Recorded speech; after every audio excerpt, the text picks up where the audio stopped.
Hi all again. I'd like to report on a couple of 30-minute games which happened last night. Barnet versus Chingford away at Chingford in the Lawrance Cup.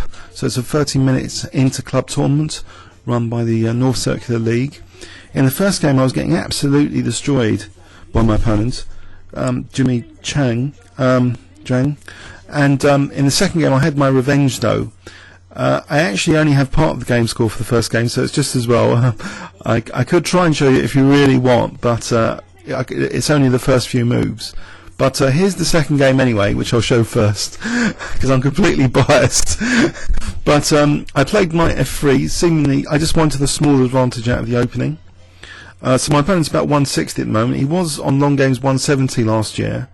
My quick play ratings, I think, completely inflated at the moment at about 200 and something ridiculous, 209. I don't know why. Anyway, so D5 was played. I played G3. He plays Knight F6. Okay, so far so good. Bishop G2. Now, slightly unusual move, maybe B6. After castles, he played Bishop B7. So he's not yet developing his pieces on the king side or castling. I played D3, and after Knight BD7, Knight BD2, so it's sort of like reverse King's Indian setup so far. He plays E5, and here I thought, well actually, you know, I don't want him to play E4 like this and drive my knight back, so I'll play E4 here, which I think would expose his king, you know, as a tactical liability on the E file, if he ever tried to like take my pawn and try and win material. He actually played C6. Maybe the move D4 is more prudent here. So C6 let me take on D5 and put a bit of pressure immediately on his E5 pawn. So here, instead of like losing a pawn or not wanting to play Bishop D6, maybe this is going to be slightly better for white after Knight takes E5 as a temporary piece sack. So he didn't want this continuation, which maybe is a good continuation compared to the game.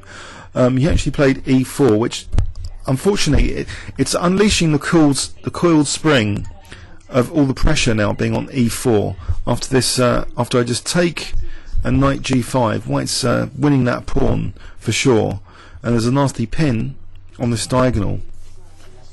So he plays actually just Bishop C5, and now I take on E4, and there's major problems. He can't really castle here, because if he castled, then the coiled spring uncoils with Knight takes F6, and I'm winning that bishop on B7. So it's a bit of a tactical disaster at the moment for black. He actually took on E4, leaving his king stranded now in the centre after bishop takes E4, because his bishop's now attacked. So he just takes on E4, rook takes E4 check, and here if bishop E7, then this looks fairly nasty for black. For example, either Queen D6 looks kind of tasty, or maybe even Queen D5. So he avoided this. He played King F8. But can you spot quite a crushing blow here in this position? So at move 15, if I give you 10 seconds, what would you play here as white, starting from now?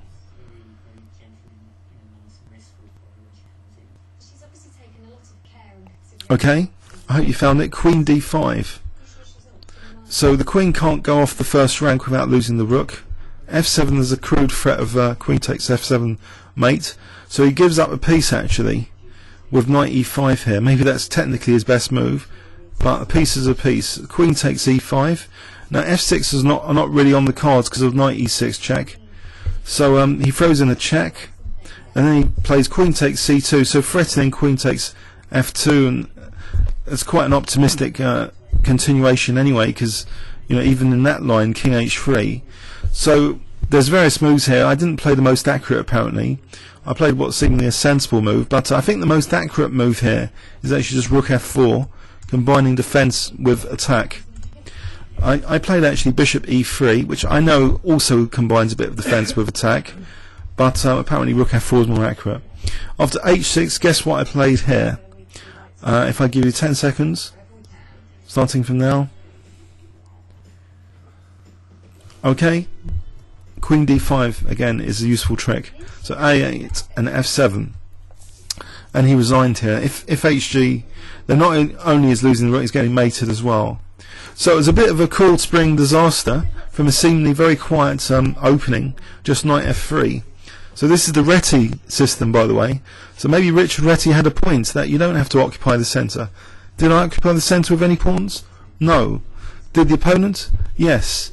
Was the opponent's pawns in the centre undermined? Yes. So what can we say about Reti and the hypermoderns? I think they had a point about the centre. You don't necessarily have to occupy it with pawns straight away, for sure. So so things like the King's Engine and the Nimzo, you know, they're hypermodern systems. They don't classically occupy the centre and try for this arm wrestling. No, they could try and blow up the centre later sometimes. So here, although black's got more occupation, or trying to keep occupation here of d5, that's at black's peril tactically now, because of rook e1, and now the pawns are just totally overextended after e4. So black's actually forcibly losing a pawn. The unique features of the position are totally against black here. The bishops eyeing each other, the king's still in the centre. These specific factors are leading to a quick disaster after knight d takes e4. Black can't even castle comfortably. Natural moves stop being possible here, and this artificial move king f8, leaving the rook stranded as well, means also queen d5, the oldest trick in the book, the f7 square, is just under fire. So black gives up a piece, throws in a spike check, bishop e3, and any bishop takes e3 here, by the way. I didn't note that out, I just realised. I hope you can spot the refutation of this. Bishop takes e3. I don't need to casually just take rook takes e3. There's a stronger move. If I give you 10 seconds, we just check, and then just check. So the old back row mate as well. So so after bishop e3, h6, we saw queen d5, and that was it. It was a pretty short and sharp 30-minute game. But as I say, in the first game he was really crushing me, which unfortunately I can't reconstruct the game, otherwise I would. I did try earlier, but I just can't get the moves right. Basically, he was like a piece up in the end game. Well, knight up, but my pawns were quite dangerous and my king was dangerous, so I managed to claw back to win the knight and then win the king and pawn ending. Okay, comments or questions on YouTube. Barnet won the match then against Chingford, and so we're through to the next round of this Lawrance Cup. And also, see you later tonight at 7 o'clock British summertime on the PlayChess.com server. I'll be on the broadcasts area. If you search for King's Crusher as the host of the broadcast, I'm hoping to cover a couple of games from the recent Olympiad, or maybe even the Overprotection Immortal. I might try and relay the annotations of that with my own comment later. Thanks very much.